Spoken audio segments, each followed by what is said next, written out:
And for today's video mga boss, so meron naman po tayong unit ngayon mga bossing na Redirify, no? Ang problema nga pala dito mga bossing ay ayaw na pong humatak yung unit na kahit anong gawing RPM. So tulad nitong kinabit na clutch lining mga bossing, ayan, no?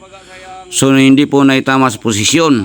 Bali ito nga pala yung isir natin mga bossing. Kaya doon sa may mga Redirify, so focus lang kayo dito mga bossing dahil isir po natin ang tamang pag-sit sa ating bagong clutch lining na sa pagkabit dito tulad ito mga bossing. Actually mayroon din tayong nasilip mga boss, so yung clutch spring na kinabit dito, so hindi po lahat pinalitan.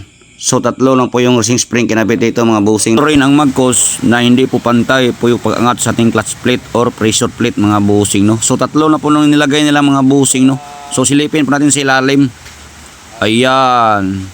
So ubos po yung ating clutch plate dito mga bossing. Actually yung kinabit dito na clutch plate mga bossing ay hindi po siya genuine, no? Ayan, so aluminum po siya mga bossing, kaya po siya nag-slide, naubos yung gitna niya mga bossing, no? So silipin natin yung pressure plate mga boss, so wala namang problema, wala namang bawas. So dito tayo mag-check ating clutch housing at tanggalin po natin yung lahat ng clutch plate at lining at try nating ikot, so wala namang problema. At dito tayo mag-check sa ibang mga plate mga bossing. So sim lang po yung bawas niya or kayod mga bossing, no?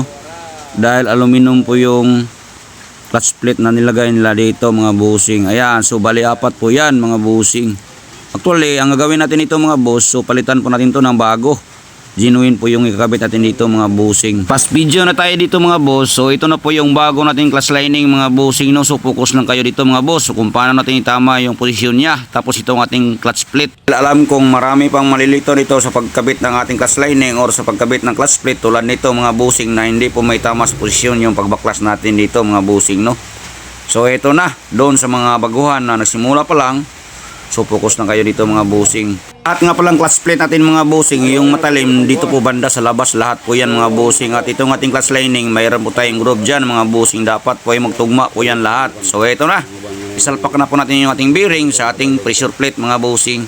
At mayroon po tayong min shop dito mga bossing sa ating clutch rod holder mga bossing. Ayan. Actually ang napaganda lang dito sa Redirify mga boss, so bearing na po siya dito tulad ng Reader Carb na mayroon po siyang stick bearing mga bossing, no? Madali po siyang masisira. So ito na po yung clutch spring niya mga bossing na kinabit. Actually papalitan po natin ito ng bago. Bali pantay po lahat yung ikabit natin mga bossing, no? Ayan, so racing spring po yan mga bossing, no?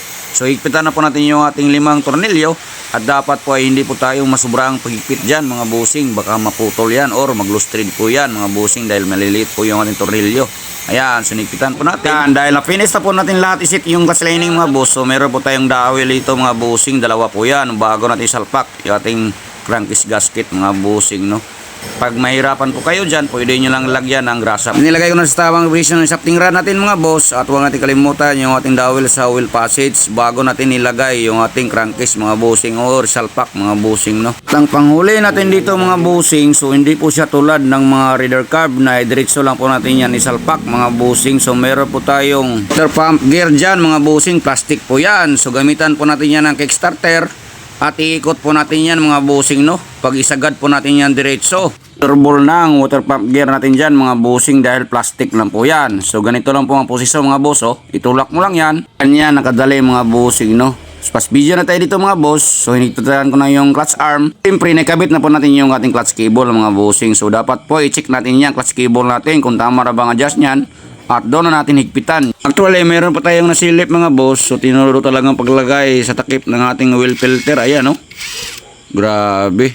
Lumabas talaga yung mga gasket maker. Sobrang dumi po tignan mga bossing. So, palitan din natin tong oil filter mga bossing. Pas video na tayo dito mga boss. Dahil mahaba na po yung video natin. So, salpak ko ng hose sa ating radiator papunta sa ating water pump mga bossing. So, i-check na natin yung ating coolant. Kung tama na ba yung paglagay natin, dapat po ay puno po yan mga bossing. Dahil all goods na po lahat mga boss, so nasalina na po natin ng coolant. So dito natin i-try, panda rin mga bossing. At mayroon po tayong i-double check dito kung gumagana ba yung water pump natin mga boss, o pati din yung ating oil passage papunta sa yung cylinder mga bossing. So try po natin start.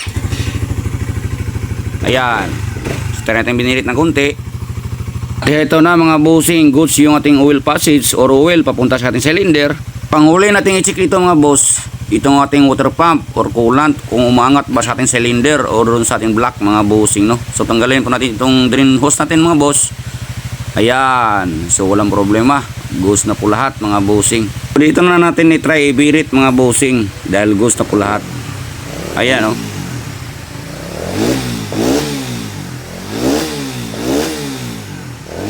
Yan lang mga boss. Sana mayroon na nagawin listing video. Salamat sa panonood. Bye-bye!